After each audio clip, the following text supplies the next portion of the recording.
ಪರಪ್ಪನಗ್ರಹಾರ ಜೈಲಿನಲ್ಲಿ ರಾಜಾತಿಥ್ಯ video viral case. ಹೊಸ mobile ಕೊಟ್ಟು ಪೊಲೀಸರಿಗೆ ಯಾಮಾರಿಸಿದ್ರ ಧನ್ವೀರ್ ಪೊಲೀಸರಿಗೆ ಕೊಟ್ಟ ಮೊಬೈಲ್ ಫುಲ್ ಖಾಲಿ ಆಗಿದೆಯಂತೆ.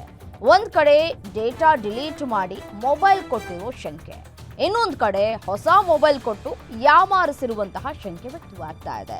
FSL ನಲ್ಲಿ ಪರಿಶೀಲನೆ ವೇಳೆ ಮೊಬೈಲ್ನಲ್ಲಿ ಯಾವುದೇ ರೀತಿಯಾದಂತಹ ಡೀಟೇಲ್ಸ್ ಸಿಕ್ಕಿಲ್ಲ. FSL ನ ಸ್ಪೆಷಲ್ ಸೆಲ್ಗೆ ಧನ್ವೀರ್ ಮೊಬೈಲ್ ಅನ್ನ ರವಾನೆ ಮಾಡಲಾಗಿತ್ತು. ಹೊಸ ಮೊಬೈಲ್ಗೆ ಸಿಮ್ ಹಾಕಿ ಯಾಮಾರಿಸಿದ್ರ ಅನ್ನೋ ಬಗ್ಗೆ ಸದ್ಯಕ್ಕೆ ತನಿಖೆ ಸಾಗ್ತಾ ಇದೆ.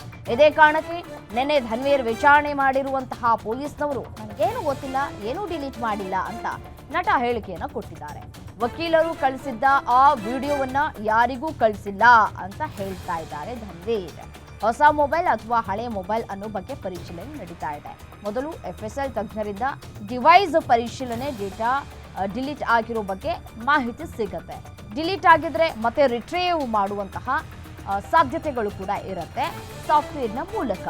ಸೊ ಎಷ್ಟು IMEI ನಂಬರ್ ಜೊತೆ ಸಿಮ್ ಕಾರ್ಡ್ ವರ್ಕ್ ಆಗಿದೆ ಅಂತ ಹೇಳಿ ಪರಿಶೀಲನೆ ಮಾಡ್ತಾರೆ. ಯಾವ ಡೇಟ್, ಯಾವ ಟೈಮ್ನಲ್ಲಿ ವರ್ಕ್ ಆಗಿದೆ ಅನ್ನೋ ಬಗ್ಗೆ ಪರಿಶೀಲನೆ ಆಗುತ್ತೆ. ಧನ್ವೀರ್ ಬಂಧನಕ್ಕೂ ಮುನ್ನ ಸಿಮ್ ಎಲ್ಲಿತ್ತು ಎಂಬ ಬಗ್ಗೆಯೂ ಕೂಡ ಪರಿಶೀಲನೆ ಮಾಡ್ತಾರೆ. ಹೊಸ IMEI ನಂಬರ್ ಜೊತೆ ಮ್ಯಾಚ್ ಆದರೆ ಹೊಸ ಫೋನ್ ಅಂತ ಗೊತ್ತಾಗುತ್ತೆ. ಹೊಸ ನಂಬರ್ ಸೀಸ್ ಮಾಡಿದ ಮೊಬೈಲ್ IMEI ನಂಬರ್ ಒಂದೇನಾ ಅಂತ ಹೇಳಿ ಪರಿಶೀಲನೆ ಮಾಡ್ತಾರೆ. ಒಂದು ವೇಳೆ ಒಂದೇ ಅಂತ ಗೊತ್ತಾದ್ರೆ ಸಾಕ್ಷಿ ನಾಶ ಅಂತ ಮತ್ತೊಂದು ಕೇಸ್ ದಾಖಲಾಗುತ್ತೆ.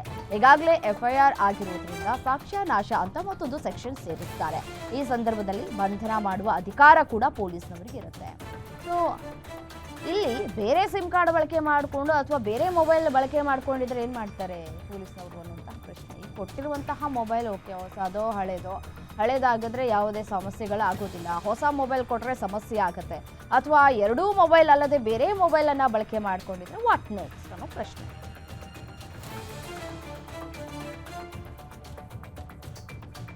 ಏನು ಇದೇ ವಿಚಾರಕ್ಕೆ ಸಂಬಂಧಪಟ್ಟಂತೆ ಮತ್ತಷ್ಟು ಡೀಟೇಲ್ಸ್ ಕೊಡ್ತಾ ಹೋಗ್ತಾರೆ SK Manjunath, crime bureau head, ನೇರ ಸಂಪರ್ಕದಲ್ಲಿ ಜಾಯ್ನ್ ಆಗಿದ್ದಾರೆ ನ್ಯೂಸ್ ಡೆಸ್ಕ್ನಿಂದ. ಈ ಒಂದು ವಿಡಿಯೋ ವಿಚಾರಕ್ಕೆ ಸಂಬಂಧಪಟ್ಟಂತೆ ಪರಪ್ಪನ ಅಗ್ರಹಾರದಲ್ಲಿ ವಿಡಿಯೋಗಳನ್ನು ರೆಕಾರ್ಡ್ ಮಾಡಿದ್ದು ಯಾರು ಅನ್ನುವಂತಹ ಪ್ರಶ್ನೆ ಇನ್ನು ಪ್ರಶ್ನೆಯಾಗಿ ಉಳಿದಿದೆ. ಸದ್ಯಕ್ಕೆ ಧನ್ವೀರ್ ವಿಚಾರಣೆ ಆಗಿದೆ. ಸೊ ಧನ್ವೀರ್ ಕೊಟ್ಟಿರುವಂತಹ ಮೊಬೈಲ್ ಯಾವುದು, ಸೊ ಯಾವ ರೀತಿಯಾಗಿ ತನಿಖೆ ಸಾಗುತ್ತೆ ಮುಂದಿನ ದಿನಗಳಲ್ಲಿ ಅಂತ ಹೇಳಿ. ಇನ್ ಕೇಸ್ ಏನಾದರೂ ಅವ್ರು ಕೊಟ್ಟಿರುವಂತಹ ಎರಡೂ ಮೊಬೈಲ್ ಅಲ್ಲ, ಬೇರೆ ಯಾವುದೋ ಮೊಬೈಲ್ ತಗೊಂಡ್ಕೊಂಡಿದ್ರೆ ಅಥವಾ ಬೇರೆ ನಂಬರ್ ಯೂಸ್ ಮಾಡಿದ್ರೆ ಹೇಗೆ ತನಿಖೆ ಸಾಗುತ್ತೆ ಅಂತ ಮಂಜುನಾಥ್? ರಮ್ಯಾ, ಇಲ್ಲಿ ಪರಪ್ಪನಗ್ರಹಾರ ಜೈಲಿನಲ್ಲಿ ಏನು ರಾಜ್ಯಾತಿಥ್ಯ ಪ್ರಕರಣಕ್ಕೆ ಸಂಬಂಧಪಟ್ಟಂತೆ ವಿಡಿಯೋಗಳು ಬಿಡುಗಡೆ ಆಯಿತು, ವೈರಲ್ ಆಯಿತು. ಅದಕ್ಕೆ ಸಂಬಂಧಪಟ್ಟಂತೆ ಧನ್ವೀರೇ ಆ ವಿಡಿಯೋಗಳನ್ನು ವೈರಲ್ ಮಾಡಿದ್ದು ಅಂತಕ್ಕಂಥದ್ದು ಪೊಲೀಸರ ಪ್ರಾಥಮಿಕ ತನಿಖೆಯಲ್ಲಿ ಬೆಳಕಿಗೆ ಬಂದಿದೆ. ಆದರೆ ಅದಕ್ಕೆ ಸರ್ಕಮ್ಟೆನ್ಸ್ ಎವಿಡೆನ್ಸ್ ಆಗಿ ಆತ ಯಾವ ಮೊಬೈಲ್ನಿಂದ ವಿಡಿಯೋಗಳನ್ನು ರಿಲೀಸ್ ಮಾಡ್ದ ಅನ್ನೋದಕ್ಕೆ ಸಂಬಂಧಪಟ್ಟಂತೆ ಆತನ ಬಂಧನ ಅಂದರೆ ವಶಕ್ಕೆ ಪಡೆದಂಥ ಸಂದರ್ಭದಲ್ಲಿ ಆತ ಬಳಸ್ತಾ ಇದ್ದಂಥ ಮೊಬೈಲನ್ನು ವಶಪಡಿಸ್ಕೊಂಡಿದ್ರು. ವಶಪಡಿಸ್ಕೊಂಡು ಮೊಬೈಲ್ ಪರಿಶೀಲನೆ ಮಾಡಿದಾಗ ಜೈಲಿನಲ್ಲಿ ಏನು ನೃತ್ಯ ಮಾಡ್ತಾ ಇರ್ಬೋದು ಅಥವಾ ಫೋನಲ್ಲಿ ಮಾತನಾಡ್ತಾ ಇರ್ತಕ್ಕಂಥ ವಿಡಿಯೋಗಳಿರ್ಬೋದು, ಅದು ಯಾವ ವಿಡಿಯೋಗಳು ಸಹ ಅಲ್ಲಿ ಕಂಡು ಬಂದಿಲ್ಲ. ಹೀಗಾಗಿ ಮೇಲ್ನೋಟಕ್ಕೆ ಅನುಮಾನ ಬರುತ್ತೆ ಧನ್ವೀರ್ ಆ ವಿಡಿಯೋಗಳನ್ನು ಡಿಲೀಟ್ ಮಾಡಿರಬಹುದು ಅಂತಕ್ಕಂಥದ್ದು. ಹಾಗಾಗಿ ಆ ಒಂದು ಡಿಲೀಟ್ ಆಗಿರ್ತಕ್ಕಂಥ ದತ್ತಾಂಶವನ್ನು, ಡೇಟಾವನ್ನು ರಿಟ್ರೀವ್ ಮಾಡೋದಕ್ಕೆ FSLಗೆ ಕಳಿಸ್ಕೊಳ್ಳಲಾಗಿತ್ತು. FSLನಲ್ಲಿ ಅದನ್ನು ರಿಟ್ರೀವ್ ಮಾಡಿದಾಗ ಅದರಲ್ಲೂ ಯಾವುದೇ ರೀತಿಯಾದಂಥ ಡೇಟಾ ಇಲ್ಲ ಅನ್ನೋದು ಬೆಳಕಿಗೆ ಬಂದಿದೆ. ಹೀಗಾಗಿ ಧನ್ವೀರು ಪೊಲೀಸರಿಗೆ ಮತ್ತು ತನಿಖಾಧಿಕಾರಿಗಳಿಗೆ ಯಾವುದೋ ಒಂದು ಬೇರೆ ಮೊಬೈಲನ್ನು ಕೊಟ್ಟು ಯಾಮಾರಿಸಿದಾನ ಅಂತಕ್ಕಂಥದ್ದು, ಜೊತೆಗೆ ತನಿಖೆಯ ದಾರಿ ತಪ್ಪಿಸಿದ್ನ ಅಂತಕ್ಕಂಥ ಪ್ರಶ್ನೆಗಳು ಈಗ ಕಾಣೋದಕ್ಕೆ ಶುರು ಮಾಡಿದೆ. ಹೀಗಾಗಿ ಧನ್ವೀರು ಹಳೆ ಮೊಬೈಲನ್ನು ಬಳಸ್ತಾ ಇದ್ನ ಅಥವಾ ಹೊಸ ಮೊಬೈಲನ್ನು ಇಲ್ಲಿ ಕೊಟ್ಟಿದ್ದಾನ ಅನ್ನೋದ್ರ ಬಗ್ಗೆ ಪ್ರಶ್ನೆ ಆಗಿದೆ. ಈಗ ಪ್ರಶ್ನೆ ಸಂಬಂಧಪಟ್ಟಂತೆ ಯಾವ ಮೊಬೈಲ್ ಅದು ಹೇಗೆ ಬಳಸ್ತಾ ಇದ್ದ, ಅದೇ ಸಿಮ್ ಅನ್ನೋದ್ರನ್ನ ಯಾವ ರೀತಿಯಾಗಿ ಪರಿಶೀಲನೆ ಮಾಡ್ತಾರೆ ಅನ್ನೋದಾದರೆ, ಮೊದಲಿಗೆ ಆ ಒಂದು ಮೊಬೈಲನ್ನು ಚೆಕ್ ಮಾಡ್ತಾರೆ. ಮೊಬೈಲನ್ನು ಟೂಲ್ಸ್ ಬಳಸಿ ಆ ಹೊಸ ಮೊಬೈಲ್ ಆಗಿದ್ದರೆ ಆ ಮೊಬೈಲ್ಗೆ ಈತ ಯಾವ ಸಿಮ್ಮನ್ನು ಹಾಕಿದಂಥ ಸಂದರ್ಭದಲ್ಲಿ ಮೊಬೈಲ್ನಲ್ಲಿರ್ತಕ್ಕಂಥ IMEI ನಂಬರ್ ಏನಿರುತ್ತೆ ಅದು ಸಿಮ್ಮನ್ನು ರಿಸೀವ್ ಮಾಡ್ಕೊಂಡಿರುತ್ತೆ. ಸಿಮ್ಮಲ್ಲಿ ಆಕ್ಟಿವೇಟ್ ಆಗಿದೆ, ಕೆಲಸ ಮಾಡಿರೋದು ಗೊತ್ತಾಗುತ್ತೆ. ಒಂದು ವೇಳೆ ಈ ಮೊಬೈಲು ವಿಡಿಯೋ ಲೀಕೇಜ್ ಮಾಡಿದಾಗ ಅಥವಾ ವಿಡಿಯೋ ವೈರಲ್ ಮಾಡಿದಾಗ ಈ ಸಿಮ್ಮನ್ನು ಬಳಸ್ಕೊಂಡು ಈಗ FSL ಕೊಟ್ಟಿರ್ತಕ್ಕಂಥ ಮೊಬೈಲೇ ಬಳಸಿದ್ದೆ ಆದರೆ ಮತ್ತೊಂದಷ್ಟು ಏನು ರಿಟ್ರೀವ್ ಮಾಡ್ತಕ್ಕಂಥ ಸಾಫ್ಟ್ವೇರ್ಗಳನ್ನು ಬಳಸ್ಕೊಂಡು ಆ ಮೊಬೈಲ್ನಲ್ಲಿ ಏನು ಡಿಲೀಟ್ ಆಗಿರ್ತಕ್ಕಂಥ ಒಂದು ಡೇಟಾವನ್ನು ರಿಟ್ರೀವ್ ಮಾಡ್ತಾರೆ.